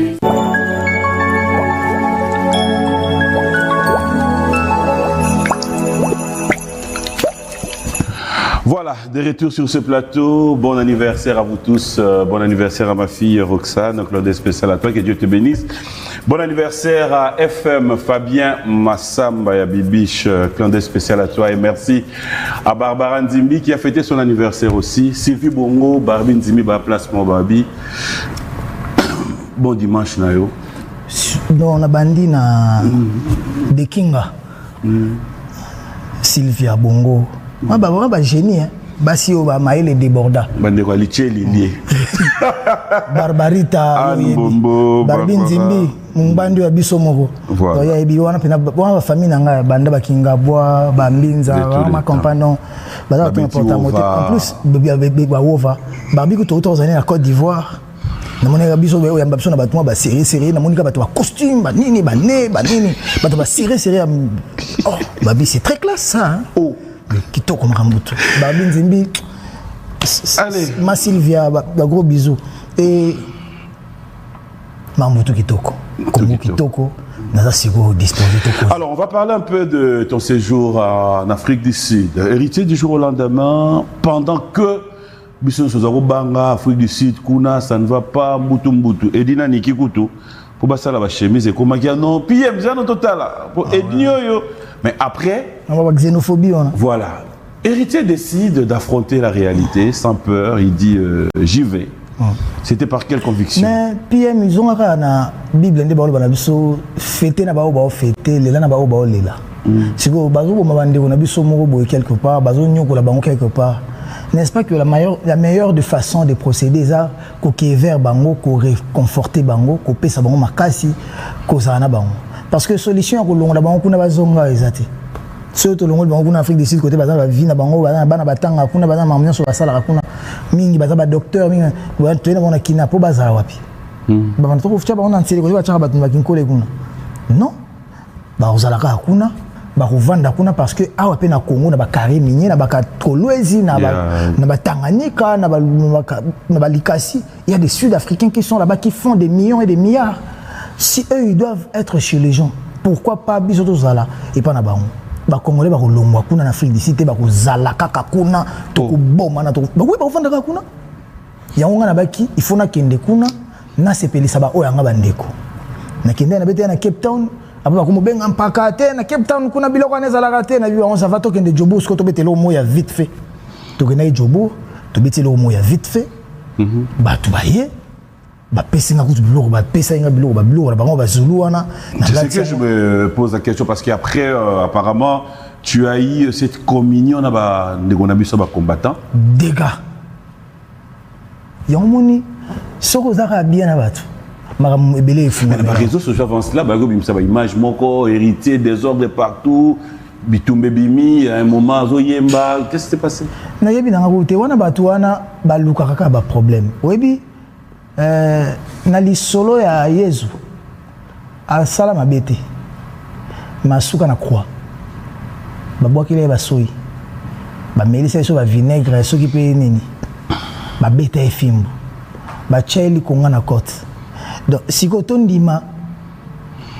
ki asala mabete to tondima nde ba beta ki bongo za ndengo bango balobaki wana usurpateur soki moyibi soki nini non nyonso tout ça va bien bato balinga ba ontashangoka parce que balingi biso te eloko siko na kamwa na Congo yango wana oyebinga pona linga mutute to pona isepela na mutute ko linga mutute nga na ko koma na niveau wana te moi j'aime tout le monde mais pona sepela na mutute na sepela na mutute na acte posé na eloko asali na sepela na mutute ka pona elongine na talika bo bapimbo nga na lingi bapimbo makate na yini bapimbo makaka pamba bu non nga pona ina mutu il faut qu'il y ait une raison. Voilà. Bah tout ça c'est quoi bongo de alingara héritier te ka pona nga héritier. Alors tu as la thème marambo na sali, neti par exemple na Cape Town on a salo on a to beta ke za salo tant madiba. Baba Mandela tant abimaki prison, salo a sala discours na bango. Et tant ba kanga parlement na bango na Jobour côté ba parlementaire banda ko sala parlement na bango ko maki wana. Donc il y a salon to biti. Ba congolais na ba Afrique du Sud, j'attaque personne. Mais la musique n'est pas encore comme la salle. Tu as la salle, kiti, banini, neti salle de fête, neti ma boîte. C'est les concerts qu'on faisait en Afrique du Sud depuis un lieu de temps. Na tchemutute, na bi ba concert tobandaki. Donc na mi tche na katipe. Tu as pas Venozi Mwamba, tu as na salle moko normal. Une fois qu'on avait na Hilton. Mais qu'on beta salle la bongo. O ils ont salle mythique et pas na bankuna. C'est une première. C'est une première. Et batu ba hotela ka ba wanda luka côté batu ba kota kité batu ba kota kité oui pas de retard ba kota kité oui parce que billetterie bi place à kota batu za kité billet silaki ça aussi faudra souligner ça pour le concert des Zénith hein, parce que tout fonctionne oui, maintenant par rapport au timing ba congolais ba lingo somba ka billet na souka le même jour na souka donc ça même là faut to bannir voilà. Et bon, on a mon aki na kende nanga. Enga na linga okosela journée makambute. Ga vande ba mpaka na ba bobo bois. Tu vas toujours causer bobo bois, toujours loka na ba Mohamed Moleka, le seigneur de la ville, ya Queen Mada. Templar. Te nabi ya Queen Mada. Ah OK. Mohamed Moleka ya Queen Mada, Charity Moleka. D'accord, ça to comment ya Chuchu my love. Bango tu wana tu vanda bango toujours loka ba Yannick ni ya Rombox. Tout le patient Ilolo, Yannick ni a Rombox acteur à film, patient Ilolo, les multimillionnaires, toujours local, toujours causé poison casséré ka solotani, KKP, toujours local, na ba li passe bambongo pour li passe bambongo, dégâts Nicolo ba Lamborghini. OK. Ouais, toujours local, toujours causé. Bande expliquer ma xénophobie. Xénophobie. Oh ba jongo ba otambola, ba zobe ba jona biso to ko calculer ba jona bon. Basenzi banyama babugra bongo batu comprendre non ko makambute que mondialisation de senga muta za la l'aise partout azali tokobeta abo batinda ninga fiche moko ce que vous voulez les faire vous allez vous ce qui les fait hein eso mamba bon linga ngote nga les fait donc nazi kande encore vous déjà ba mbata na bo mwana nga so mekinga ba grimace bon te obomanga obi film Jackie Chan moi kala obomanga lelo ya bon vous avez les femmes aussi go ezaki ya briquet ezaki ya allumette les femmes mon anata to beta to ke jobo on a jobo resate to beti sou na jobo après to zongi match anaisha wana sikoza na liloba ya ba dudu kinkela 12-12 OK de Lubumbashi tikuna soko ya ko contrôler Doudou Kinkela 12-12. Mais il faut tout naturer. Doudou Kinkela, tout n'a pas mouchara. Soroye a contrôler yo. Doudou Kinkela 12-12. Dégâts. On a battu na Zénith. Bango basa déjà na bilamba makambo. Parce que le route a kosomba bilamba tenga mona kosomba bilamba ba Zénith wana na été soko kolata nini. Ils appellent ba été. Mais Hakim Saloum alingi bongo te. Abi soki ka muta sombi lamba wana na kozongi sele mbongo na Hakim Saloum ya millioni.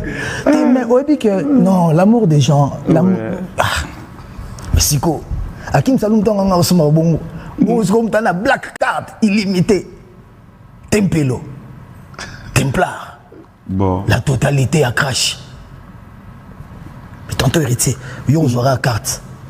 Kende na. Ozuka carte kende qui est dans. Na kima na lo carte à Samuel Eto'o. La carte msusu. O somba biloko, ezo somba yo moko mobanga. O mo tasko ba facture au contrôler. Na l'église solde. Mais solde peso yate. Ezo silaté. Templar la totalité kotaza. Aujourd'hui là. Toujours na motema. Nga avantage yango. Je voulais quand même donner l'occasion pardon. C'est dans la nuit on partager non. Templar biba sombe langa bilamba concert ta repé sa black card. Ah bon? Black. Il y a Souka wana. Infinity. C'est bon. Fidèles téléspectateurs. Ceux qui ont posali au reçoit ma course il y a black card. Il y a Tempelo. Penga benga PDG. Oui, pourquoi PDG? Parce que na benga PDG. Venanga Michaud Tambwe Koko. Sinate aza DGT. Déjà sa moto yo société ça yete. Metina ba ofida ba nini ba nommé. OK. Templar ba nommé était. Templar a salinde société et comme na ba millions yaye. Yenda za ko nommé atali longi abi yo comme parsec. Yo comme assistant. Yo financier. Sora la la muki ma bébé no to bolongwe. Ajouter moi. German de créer entreprise na ye. Ndoya maman. Oba ke mère na comme on demande. Ya bitu comme on bitu mande. On ndoibe. Yo na German na linga na benga kendo ya maman. Ah na comprendre. Ça royal aza DGT, aza PDG. PDG, OK. Soko meki a longoli bino abengi ba mishka engagé bango ba sala intérim na bino. Théo Zambrota na. Ya Théo Zambrota siko ba bateau yo ba sa ba mission suicide. Ba mission internationale intercontinentale. Ah d'accord, lui il travaille pour le pays. Donc le pays a besoin de lui plus que lui il a besoin du pays. Ah OK. Sur quelle mission? Ba Théo Zambrota ba le roi ba vient nga Yann Foum. Foumantou. Voilà. Il y a la grande Judith. Sur quelle mission? Sur président MCK Kende Koto. Sur quelle kuna na simafo ka mission complet. Et ça nous pas tindi mission. Rapport est après 3 jours. Je comprends. Ballon les moussa. Dans ma taille du PK service et derrière Patrick Abouika. Dégâts. Wana yé. PDG. Donc il y a PDG. Ah OK. Donc différence c'est ça. Si vous êtes aux ambro tandé. Azana mbongo ya foisete. Bambongo ni sera bimba. Jour na tuni mpaka vieno a repasser ngoto ni. Ils ont mis ma poche mais le bimna distributeur. Ah c'est bon maître Igega Polosi. Obi na mena bete maître tout ça ni na Lubumbashi. Ngana bika kaza na potote. Na zombi makaka na sincère bona talaye. Maître. Ni na bela singa. Quoi ça? Nge. Quoi ça? Na landieka. Mugia na bi na salia. Côté la chambre. Kingoma. Séjour est bon. Bah au service c'est ça, il est mon PDG. Bah au service, oui, à sa PDG. Ah PDG. Parce que ce commune aéroport. Kolanda mindele on a été. Bana misala na ye. Kolanda te. Oh monsieur Papi Mboma. Bah on venga Papi Mboma te Papi Mboma. Monsieur Papi Mboma. Ça va? Je vais pas au service, à du bagage. Oh. Je me vois bagage bon mon PM azobo ya na saka mukena bi PM ya na loko nini na mboko. Dollar et des. Alors on va regarder les images de la flûte. Non mais j'aime. Pardon, sorry, tu connais ça. J'aime ma vie. J'aime ma vie. Yango Bob Mboba ebse ngai. Même Mboba ebse ngai héritier, j'aime ta vie. OK. Bah on a Kevin Kamuzuna. Voilà. Kevin Kamuzuna ya matete béton. De tous les temps, de tous les jours. La gouvernante. Kevin Kamuzuna, oui, maramba promotion. Il y a Zénith. Oh. Animo na nzela ten so omunyeka na nzela belele monsieur Kevin so yebeka après chombon ababiyé 10 billets, 20 billets, somba pour la Zénith. Mais Kevin, il y a aussi ça bien, au salon. Alingo mon tout à billet. Non, j'aime ma vie. Il faut aimer les gens. Les gens vont t'aimer. Dans la bosanité, les poucha. Yemoko Joël les poucha. On a bateau vandi ici marambo et rebond. Martin Loukoussa, est-ce qu'on a trahi dans la... Ah, non, il y a la DG. Ordonnance présidentielle. Ah, ok. Lui, c'est l'ordonnance présidentielle. Ce qui a l'ingago mingi. Ce qui a mbio na gombe kunate. Faut que nous bakota kinkole. Voilà. Ok, la candidature. Pullman boya, on a dérangeur. Ça c'est pour les dérangeurs. Martin Loukoussa. Il y a Martin. Tu m'appelles après. Oui, il y a Batel. Il y a il tendai. Il y a Batel tendai. Il y en a bangot. Oui, baka. Bazana na fini on ba DG belé. Bazana DP sous ya l'intendai. Non. Est-ce qu'on a mis sur la Congo centrale? Alors, on va repartir du côté de l'Afrique du Sud, fidèles téléspectateurs. On va regarder les images, mais en fait, j'ai promis, il y a tout le monde qui me pose cette question.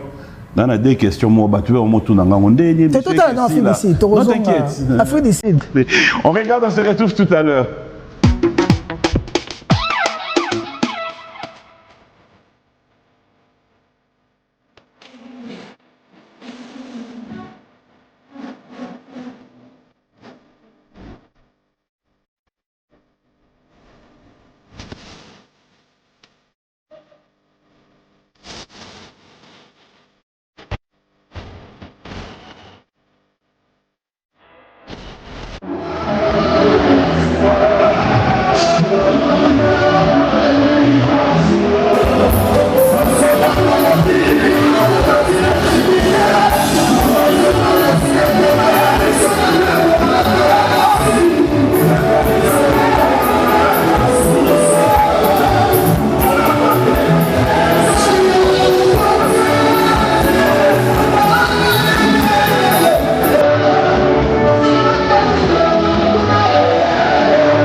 Voilà.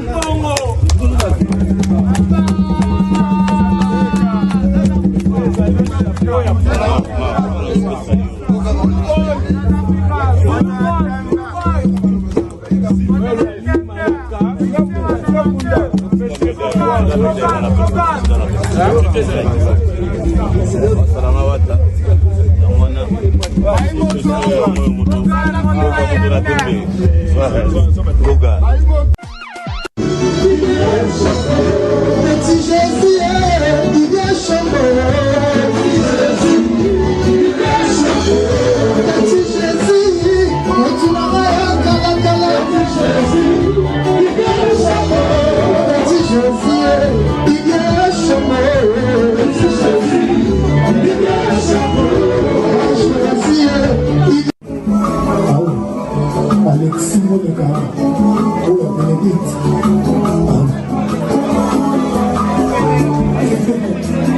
Il faut sentir le mal à Alexis. Moi j'ai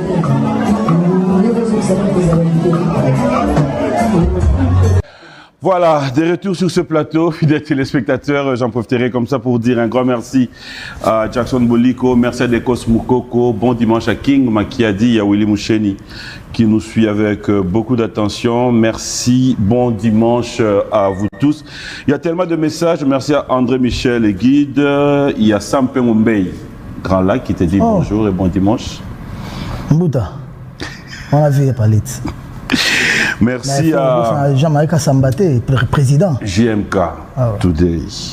Il y a JC Pelleté qui te dit bon dimanche. On ne va pas s'en sortir. L'honorable pétrolier. Émission ici, là, tout ça, Patrick Salif. Mfoum, Chis. Qui te dit bon dimanche aussi. Adam Nicolas qui est trotté. Toujours entre les avions. Allez, il y a MC Hans, il y a Ado Youé, ambassadeur de la jeunesse. Il y a Istey Lenda qui te suit depuis Paris. Il y a Tonton Bellamy qui te suit. Il y a tellement de messages. Merci à Kadis Mbouy de nous suivre. Et clin d'œil spécial à Lenny Bidens. Les coachs, PDG. Alors, héritier, après, quand on regarde ces images, c'était quoi au fait? Quand toi-même tu regardes les images, intronisation, Bokoko, Bapé au pouvoir. Mais ezaki ko soutenir nga nandenge nandime koyana na mboka wana. Jobu na période où bazaki na ba souffrance ya ba attaque wana. Bon, il continue mais fallait que na ya wana. Et yango moni le président de la communauté à Mbenga, président na Info Kappa. Il y a Cape Town, il y a communauté, il y a des combattants à Mbenga. On a ce qu'on a Djobo, président Patrick Mavungu à Mbenga, na compte il y a ne Congo à la président Bango et na compte il y a la communauté congolaise en Afrique du Sud à Mbenga. Ok. Donc voilà, je l'ai pris comme ça. Je dois venir il y a ma bénédiction. T'avais pas un peu peur, réticent? Oui. Il fallait quand même s'y prendre. Il fallait quand même. Alors, on va lentement vers la fin de cette émission, mais j'aimerais cette fois-ci qu'on revienne un peu dans cette ambiance du Zénith, parce que c'est l'actualité, c'est ce que nous attendons tous. Héritier, la billetterie est ouverte aujourd'hui sur ce plateau. Si tu dois déjà donner le pourcentage. Non, je sais pas. Moi, j'aime pas forcer les stress. Ok. Donc en fait, on s'attend, c'est public qui viendra.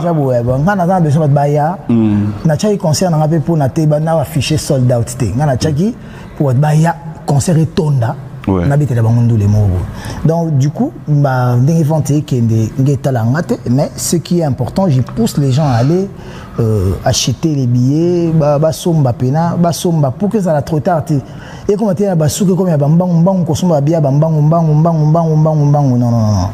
nous à qui on travaille sur ça, on travaille sur les zéniths. Les musiciens vont avancer déjà, ma cassi. Parce que c'est depuis, si je ne me trompe pas, février qu'on répète sur les zéniths. Donc tout ça va pour pourri, tout bon ça va seben, alignement. Et aux Andes, tu vas Cape Town, tu vas concerter. Ça sera vraiment autre chose. Et il y a un moment il faut tout ticano bandoulé, tout se concentrer, tout à focus sur les zéniths. Les zéniths on le fait avec un producteur du Congo Brazza. Ok. Du Congo Brazza, Ted Morgan. Voilà, c'est quelqu'un vraiment que j'apprécie beaucoup. J'ai commencé à apprécier. Bon, je connaissais Ted Morgan depuis longtemps, mais c'est la première fois qu'on travaille sur un projet sur Paris avec Lenny, qui est le pont entre moi et lui. Il y a aussi la maison Sony Music Africa avec le DG Elvis Adidiema, qui aussi na soutien, parce que l'album Les Évangiles, tourbillon, c'est le DG Elvis Adidiema qui a lancé ça. Donc Zénith tous après, et c'est un problème encore public. Les amoureux de la bonne musique, les mélomanes, bango pe bazal après. Siko bango bakogi kozala après. Je l'avais posé cette question, mais au Kenya na biso mbala bango. Quels sont ingrédients au msusu to ya ko bakisa na Zénith wana? Est-ce qu'il y aura des invités? Ceux qui n'a bandi ko lobaka makambo nyonso est-ce qu'il y aura des invités? Oui, bien sûr. Et il y a déjà des invités, et ils avaient invité nanga basé belé. Mais moi-même obi nga plus temps na salara makambo nanga na la vision moko boye déjà. Imagine na mbanzembo tout seul. Maintenant on a béton na concert à parité. Pendant que fanatique nanga balingaka nzembo wana trop. Donc ça sera ça signifie qu'il y a un Gali Garvey. Une occasion où Gali Garvey, il faut abîmer la banque. Ça signifie qu'il y a un Gali Garvey à côté. Beau garçon, bon chanteur, Moroboé, Aïli Bango. L'overboy, moi, il y a un divan moukété. Aïwana, Toyembana Bango tout seul.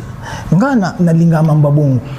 Et là, Moutoumsou, na linga Moutoumsou. Là, na nzembo moko na linga ya Samarino na Rebo.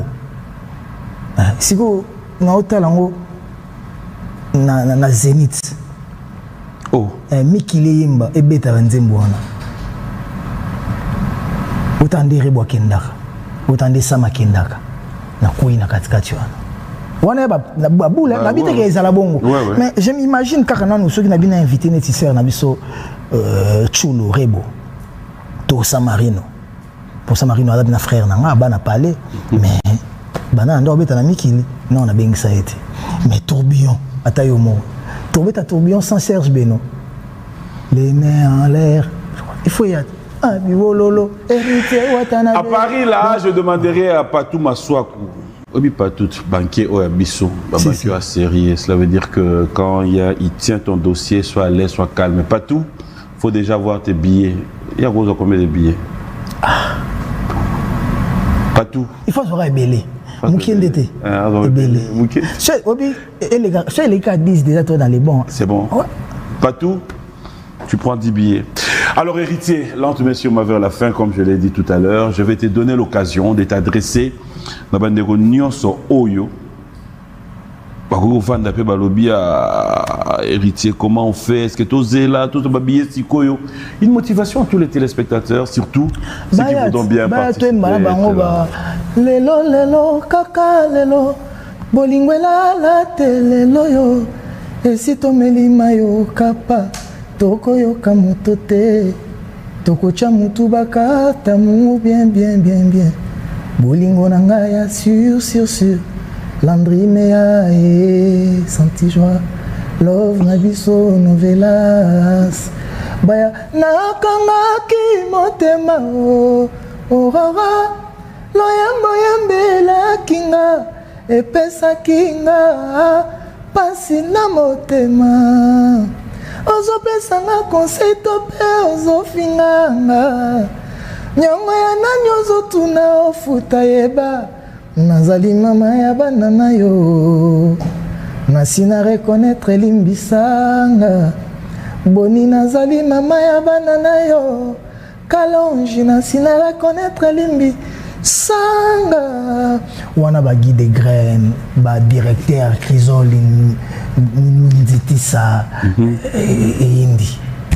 Il y a Junior Sens qui te dit bon dimanche. Merci pareillement. Et aussi, on va dire merci à Kadis Mbouyi, Grâce Zanga, merci à Philo Ezaou, Vienao, à Bisso aussi sur les canaux Licius. Tonton Philo. Yaya balé qui est belé donc nakati balé qui n'est spécial bazar. Le PDG Godens. Hérité papier ça déjà à Paris. Arrivé. Il évite la zone qui déjà avion. Ah bon? Mamoutou kitoko donc na balé qui n'est toujours na yemoro les conseillers. Les conseillers Yannick Kissassi. Ndelo. Voilà. Taille olympique. La taille fait l'homme. DG Godès qui a là, il y a Adem Ben, Adem Ben, Eric Kouli, il y a le procédure judiciaire Gaël Imbi. Si, président. Bon dimanche, Tony Moukadi. Tatou Soumou, bienvenue Faso, maître Christian Ankara. Et voilà, donc il pose ça dans les arabes, baya koemba. Et sengaki nazela, moita ngwe kitaka, minzoto ebima étoile filante teleka, nansala ki venanga. Et nangana busana. Je voulais présenter mes condoléances à la famille. Il y a Massa, frère Ndeko, Atika Ebiso, Diego Kao. Ok, ouais. On a vu à la maison mère. Tant on a sangwana pas si danger. Diego c'est parmi bateaux bazali nanga pena bien makasi. Ok. Baza on habite c'est les rares moto to zwana na ilikambute. To zwana na ilikambute et bandelti suka. Donc vraiment frère depuis que bateau ba kufara ba kendaka mais bazara pena biso pembeni repose en paix que Dieu ayambayo na mboka na ye ezala bien voilà et famille Touya Rotala si Dieu donne la force cette semaine lelo na pourquoi déjà temps sur beta tour na yolo na ba ya les boys Mamina, qu'est-ce que tu veux? Donc voilà. Donc PM bana maison mère tous en a deuil to kundande ko na biso bien to soutenir famille maison mère et famille biologique à Diego et Moko bana yolo baoya biso bana kalamu tozala wana et bandelti suka. Donc je dis merci à Liziba Betesta Hervé Bekas na bosanité emettez à les philanthropes muto leisa bato bazanga zo pesa bato ba kelela zo tika bangote maman Joséphine Simbi déjà pour na lobaki donc déjà na bosanité distingo service na katanga kuna makambutu kitoko touré mada wana kutu tina waki za tipo so moninga ba moni touré donc daben mère 4+1 donc daben wana na kuta ici bo batande bande kunanga ya o tuele na bosante adombombo kisonga donc aka mama bonheur donc Ezekiel Dika les gérants na bosanité Dadivine Ntsaraza Jambo donc bozala bien donc bambote belé na il y a Benoît Mboma il y a Benoît Mboma toujours na moto. Allez bon dimanche à toi Benoît Mboma le grand frère. Eric $100 Tegra Bokombe Massaro de Djobu na bosanité junior la vie et Daniel Massaro de tous les temps. Daniel Massaro Shangalou Kingi ya mama Tina Missolina Kalamingi était bébé à Biswazoya. Donc, Kito, Nangana Lobapé, mes condoléances à Dario Mangbondo. Ouais, qui a Dario perdu Mangbondo, papa Atika Ebiso, papa Mangbondo Atika Ebiso. Bien qu'après papa Koulissiba na Moni Bako. Et papa Asungi Congolais. Il a contribué pour ces pays. Ce sont des gens qui ont contribué pour l'émergence à Congo, surtout la contribution pour donc à contribuer danger na contribution. Donc imagine. Et comme un DGI, hein? Il y a comme un DGI, je crois. Donc voilà, donc on a passé Bambo TB na battu sur Balinganga. Donc Marambo tout ça bien. Mais mingi Zénith de Paris. Donc et Nangana Bossana, les évangiles les oya. Je crois cette semaine Tobom Sanzembo Mishka après Tobom ça va le format dès que Tobom ça tourne. Ba format single après concert. Ban to misi album mobimba to tala ba to vota ki nzema mishke bima après to tala générique peut to ça clip déjà semaine avec pour toujours Pourra sera présent, représenté. Avec Pourra je vous ai dit, hein, l'eau dans sa forme la plus, le 3 juillet, la plus pure. Banami Kili, Spiritas, surtout, soutenir un mouvement, Tongo Midi, pourquoi les boss à Bedachour, King Slova, les boss à Bedachour, pomper déjà dollars pour na billet à Spiritas, Moussou, Bissomo, Baouta Kimba, Moussou, Baouta Kimba, donc à soutenir Bisso. Donc, Maboko ezala, Chapina Maboko na mamoto sala, la Spiritas Bouz la motiver, Bolia Linou, il y a Bisso qui n'aura bien et qui n'aura dans la paix, dans la tranquillité. Promotion toujours, promotion Bandagi déjà, ma casse pour Tobagi, joindre ça sera promotion accélérée. Okay. Donc, la promotion accélérée, tout ça, la promotion, bah, pique Koko Zangate, mais na ma fingate, na ko critiquer, tout ça là-haut dans la paix et dans l'amour. Avancer na bon biso faut malgré maramango zara les églises mais il faut ça la manandenge moko boye na ndenge moko très propre donc côté Mikili tu as une réunion moko stratégique on a vu que Jean-Paul Kilombo atikanga te toujours coincé nga et l'aura tendance bazawana tout ça Alain Kous l'homme invisible il faut tout ça une réunion moko boye lelo na Leni Bidens je crois bien Mohamed Moulé Kapé au fois Zalana Kim Saloum pour te bandeni yaro ça va batterie sous pour activer la batterie pour réactiver pardon parce que c'était déjà activé pour réactiver en haut pour na Zénith donc le 3 juillet retenez bien la date le 3 juillet bobo ça n'a c'est un vendredi et bah tout soit attend soit le 3 juillet on attend soit samedi non le samedi le 4 juillet on est à la forêt nationale à Bruxelles avec le roi de la forêt la maison mère pour se motiver le roi de la forêt na bino bolingara mingi o bobandane kala tilelo azakaka azolendaka azoliaka alino azosepelisa bino kaka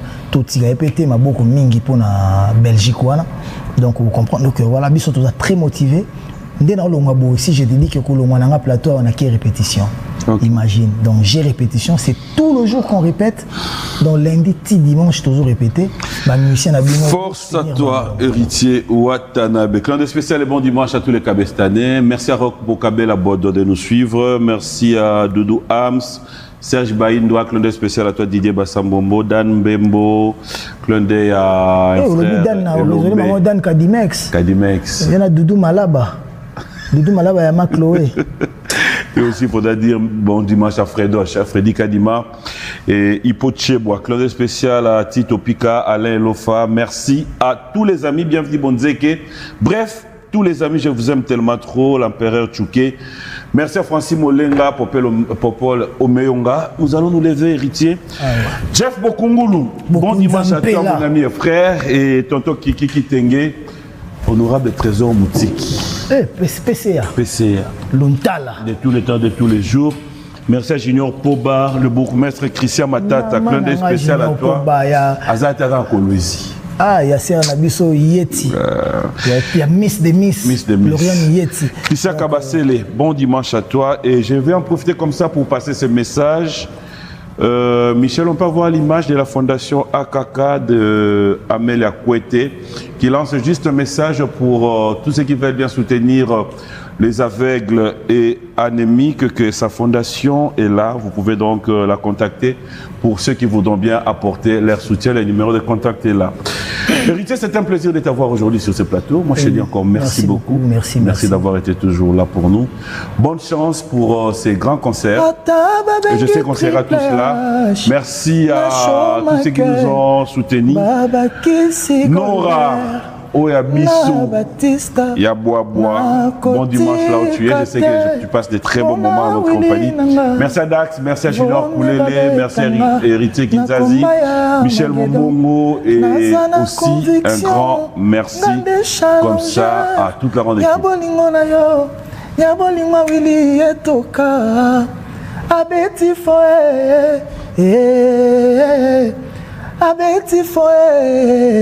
Abeti foe atretenga netia linginga te nzokalela ngaye. Moi je vous laisse accompagner d'héritier. Yonde marque déposé nanga tete kabwe original ezanga pirate ezayo bolingo nanga Deboro simbi kotoyo na ba point faible na se retrouver na bosani bashida nyonso Nzambe love chilengi ezo sala bien chéri apangusinga mai na miso einde nakobomba Deborate nakopresente epa faci beton na biso lelo kaka lelo bolingo elala te lelo yo esi tomelima yo kapa tokoyoka moto te nasali maso shera alingi nayenga te shera komisinga komelesa nafungola josa mai na miso soki baboyi yo kolela te luenga nalelisa yo soki pe okufeli kolela te nazapra kolela